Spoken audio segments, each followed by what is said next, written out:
Imagine walking into an ancient Roman dinner party.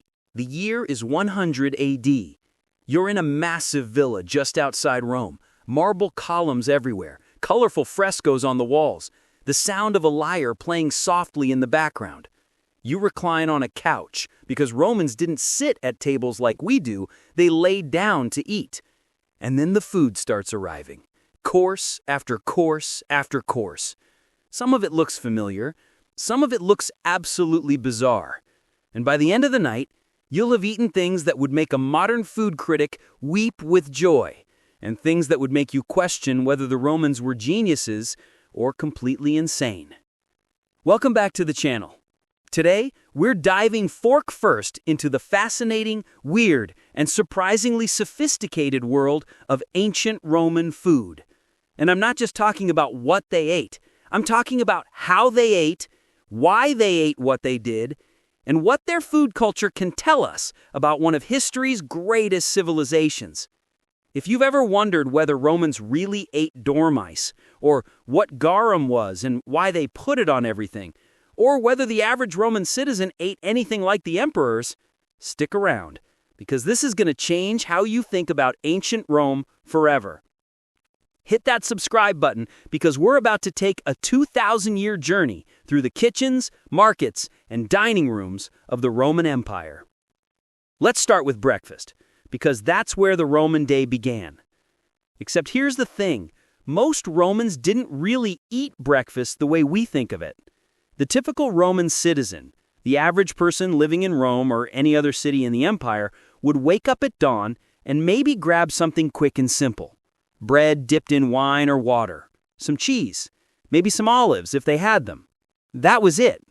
Breakfast wasn't a meal, it was fuel to get you to lunch. Why? Because most Romans lived in insulae, apartment buildings that were basically ancient tenements. These places didn't have kitchens, no ovens, no cooking facilities. Fire was too dangerous in wooden multi-story buildings packed with people. So if you wanted hot food, you bought it from street vendors, or went to a thermopolium, which was basically an ancient fast food restaurant. These were all over Roman cities. A counter with big clay pots built into it, each pot holding a different prepared food. Stews, porridge, soups, bread. You'd walk up, point at what you wanted, pay a few coins, and eat standing up or take it home. The main meal of the day was called cena, dinner, and it happened in the afternoon, usually around the 8th or 9th hour, which in Roman timekeeping meant mid to late afternoon. This is when Romans actually sat down, or rather laid down, and ate properly. But what they ate depended entirely on who they were. Let's talk about the poor first, because they were the vast majority. The typical Roman citizen, the plebeian, the common person, lived on a diet that was, let's be honest, pretty monotonous. The absolute staple, the foundation of everything, was grain. Wheat, barley, sometimes spelt. This grain was given out free to Roman citizens, starting with the grain dole, a government program that distributed free wheat to prevent riots. You'd take your wheat, grind it into flour yourself or pay someone to do it, and make bread. Or you'd boil it into a porridge called pulse. Pulse was to Romans what rice is to many Asian cultures. Basic, filling, and eaten every single day. But people didn't just eat plain porridge. They'd add things: beans, lentils, chickpeas, vegetables if they could afford them, cabbage, leeks, onions, turnips. Romans ate a lot of vegetables, way more than medieval Europeans would centuries later. They also ate fruit: figs, grapes, apples, pears, pomegranates. Fruit was common and relatively cheap, especially dried fruit, which kept well. Now, meat. Here's where it gets interesting. Poor Romans ate meat, but not often and not much. Pork was the most common meat, followed by chicken. Beef was rare because cattle were valuable for plowing fields, so you didn't slaughter them for food unless they were old. Fish was more common if you lived near the coast. Romans loved fish: salted fish, dried fish, fresh fish if you could afford it. And then there was garum. Oh, garum. We need to talk about garum, because if there's one ingredient that defined Roman cooking, It was this stuff. Garum was a fermented fish sauce. You took fish, usually small fish like anchovies, mixed them with salt, left them in the sun for weeks or months to ferment, and what you got was a salty, umami-rich liquid that Romans put on absolutely everything. Think of it like Roman soy sauce or Worcestershire sauce. They used it the way we use salt, on meat, on vegetables, in bread, in wine, everywhere. Some garum was cheap and available to everyone. The finest garum, made from specific fish in specific places, could cost a fortune. Pliny the Elder wrote that some premium garum cost more than the best perfumes. For ordinary Romans, garum, some bread, a bit of cheese, some vegetables, and wine heavily diluted with water, that was a typical meal. It wasn't glamorous, but it was nutritious enough. The Roman poor ate better than medieval peasants would 1,000 years later. But we're not here just to talk about porridge and bread. Let's talk about the rich. Because when Romans had money, they ate in ways that would make modern gourmets jealous and horrified in equal measure. Wealthy Romans, the patricians, the senators, the successful merchants, they had kitchens, actual kitchens with enslaved cooks who were trained professionals. These cooks, often Greek because Greek cuisine was considered the height of sophistication, prepared elaborate multi-course meals called convivia. A convivium wasn't just dinner, it was a social event, entertainment, a display of wealth and culture. A proper Roman feast could have 9 courses. It would start with the gustatio, appetizers. This might include eggs because Romans loved eggs and considered them the perfect way to start a meal, hence the saying, from eggs to apples, meaning from beginning to end. You'd have salads, olives, oysters if you were near the coast, shellfish, small fish preparations. Then came the main courses, the prime mensae, multiple meat dishes, whole roasted pigs, peacocks served with their feathers reattached to look alive, flamingo tongues because, of course, wild boar, venison, elaborate game birds. Romans were obsessed with presentation. They wanted food to surprise and impress their guests. There are accounts of pies that when you cut them open, live birds flew out.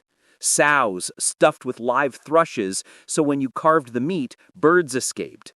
This wasn't about eating. It was about spectacle. Imagine being at a dinner party where the host serves you what looks like a fish, but is actually made of ground meat shaped and colored to look like fish. That's the kind of thing wealthy Romans did. And the sauces. Romans loved complex sauces. Apicius, a Roman gourmet who lived in the 1st century AD, wrote a cookbook called De Re Coquinaria. And it's full of recipes that combine flavors in ways that seem bizarre to us.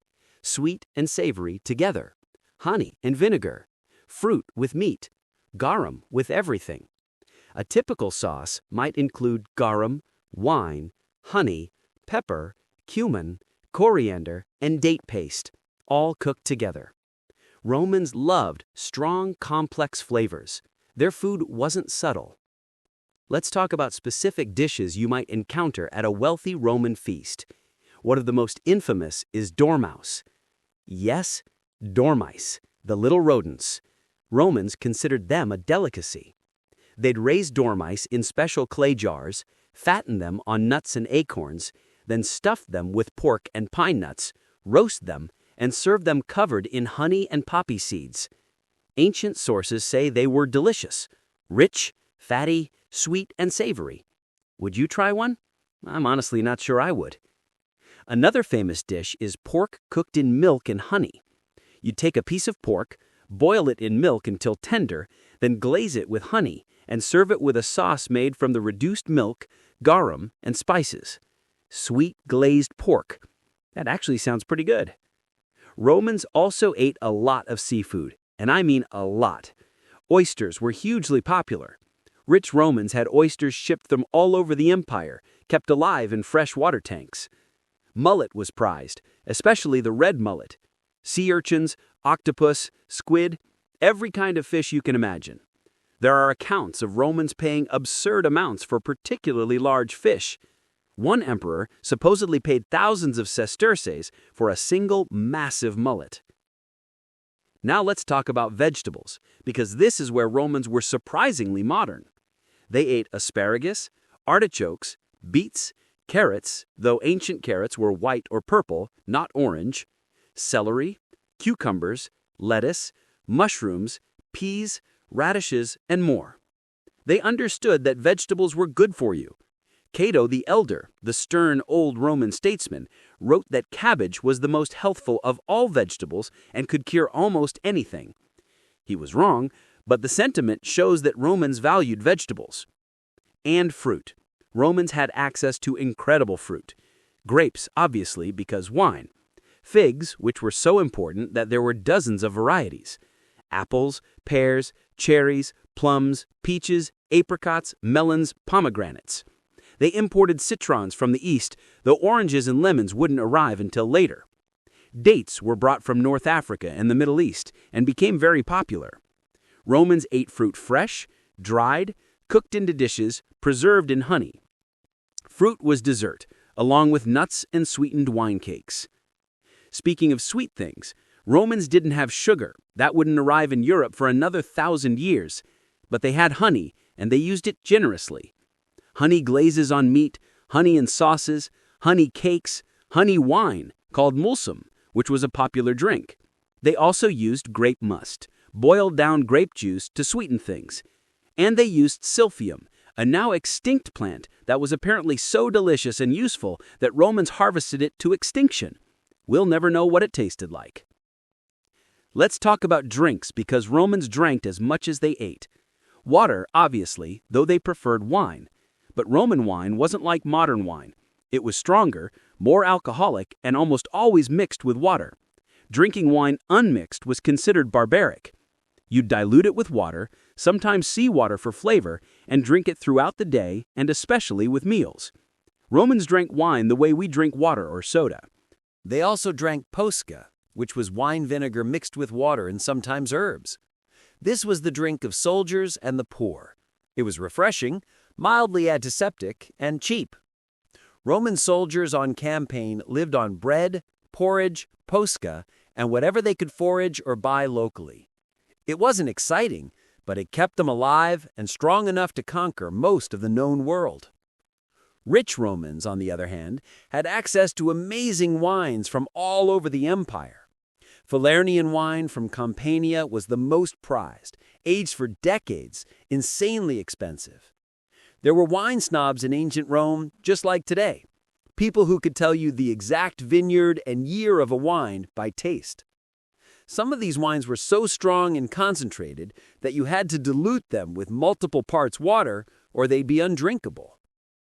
Now, let's talk about the elephant in the room, the Roman vomitorium. You've heard the story. Romans ate so much at feasts that they would go to a special room, the vomitorium, make themselves vomit, and then go back to eat more. It's one of the most famous facts about Roman dining. It's also completely false. A vomitorium was an architectural feature. It was a passageway in an amphitheater or stadium that allowed crowds to exit quickly. It vomited out people, hence the name. It had nothing to do with eating. Yes, some wealthy Romans probably overrated feasts and felt sick. Yes, there are accounts of people who may have induced vomiting, though these are rare and not about feasts. But the image of Romans routinely binging and purging is a myth, a misunderstanding that got repeated so many times it became fact. What is true is that Roman feasts could last for hours, even into the night. Multiple courses, entertainment between courses, conversation, poetry, music. The point wasn't to stuff yourself, though some people certainly did. The point was social. A feast was where you built relationships, displayed your wealth and culture, discussed politics and philosophy, enjoyed art and music. Food was the centerpiece, but it was part of a larger experience. For most Romans, though, life wasn't feasts and elaborate dishes. It was bread, porridge, vegetables, a bit of meat or fish when possible, wine, and garum. They ate sitting at taverns or standing in the street or at home in their tiny apartments. They bought prepared food because they couldn't cook. They ate seasonally because there was no refrigeration, so you ate what was available. Summer meant fresh fruit and vegetables. Winter meant preserved foods, dried goods, salted meat, and fish. Roman food culture also reflected the empire itself. As Rome conquered new territories, new foods arrived. Spices from the east, exotic fruits from Africa, fish sauce techniques from Spain, cooking methods from Greece. Rome was a cosmopolitan empire, and its food reflected that. You could walk through the markets of Rome and find foods from Britain to Persia, from Germany to Egypt. The Romans were cultural borrowers, taking the best from everywhere and making it Roman. They also had food regulations. Rome had market inspectors who checked the quality of goods. Bakers who sold underweight bread could be punished. Merchants who sold spoiled food could lose their licenses. The government subsidized grain to keep prices stable and prevent riots, because nothing threatens political stability like hungry citizens. There's a darker side to Roman food culture, too. Enslaved people did most of the cooking, farming, and food preparation. The elaborate feasts enjoyed by the wealthy were built on the labor of people who had no freedom. The fishing industry relied on enslaved divers. Large estates, latifundia, used enslaved agricultural workers. When we marvel at Roman culinary sophistication, we have to remember that it came at an enormous human cost. But stepping back, what can Roman food tell us about the Romans themselves? A lot, actually. They were practical. They invented fast food restaurants and government grain programs to feed a massive urban population. They were curious and open to new ideas, incorporating foods and techniques from across their empire. They valued social connection, using meals as opportunities to build relationships and display status. They loved strong, bold flavors and weren't afraid to experiment. They understood nutrition, at least intuitively, eating a diet that included grains, vegetables, fruits, proteins, and fats. They were also excessive when they could afford to be. The wealthy Roman feasts, with their bizarre dishes and endless courses, weren't just about food. They were about power. Showing guests that you could afford flamingo tongues or dormice or wines from specific legendary vintages, that was a flex. It said, I have arrived. I am important. Respect me. For the average Roman, though, food was simpler, but still important. Sharing a meal, even a simple one of bread and olives and watered wine, was a moment of community. Families ate together. Friends gathered at taverns. Food was culture, connection, survival. If you could time travel back to ancient Rome, what would you eat? If you were wealthy, you'd probably love the variety and sophistication, though some dishes might test your limits. Dormouse, anyone? If you were ordinary, you'd find the food simple but satisfying. Bread, porridge, vegetables, a bit of meat, some wine. Not glamorous, but honest and nourishing. One thing you definitely notice is the garum. It was everywhere, on everything. You'd smell it, taste it, probably dream about it. Romans couldn't imagine cooking without it. To them, food without garum would be like food without salt to us. Bland, incomplete, wrong. You'd also notice how social eating was. Meals weren't just about consuming calories, they were about conversation, laughter, connection. Even the poor eating at a thermopolium would chat with the vendor and other customers. Romans didn't eat alone if they could help it. And you'd be struck by how much we've lost and how much we've kept. Some Roman foods have disappeared forever, like silphium. Some Roman practices seem alien, like reclining to eat or putting honey on meat. But so much is familiar. Bread, cheese, wine, olive oil, vegetables, fruit. The Mediterranean diet that's considered so healthy today is essentially a continuation of Roman eating habits. The Romans weren't eating weirdly. In many ways, they were eating better than most people would for the next 1,500 years. The fall of Rome in the West in 476 AD didn't just end an empire. It ended a food culture. The complex trade networks that brought spices from India and fish sauce from Spain collapsed. The sophisticated cooking techniques were lost. For centuries, European food became simpler, more local, less sophisticated. It wouldn't be until the Renaissance that European cuisine would begin to approach Roman levels of complexity and variety. But Rome's influence never completely died.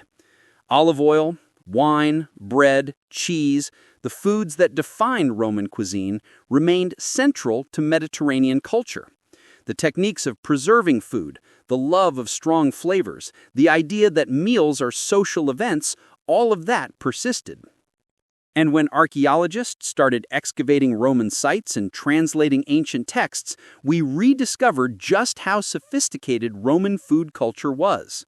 Today, some chefs are trying to recreate Roman recipes using Apicius and other sources. They're making that honey and garum glazed pork, those sweet and savory sauces, even the dormice, though with modern ethical sourcing, obviously. And you know what? A lot of it is delicious. Turns out the Romans knew what they were doing.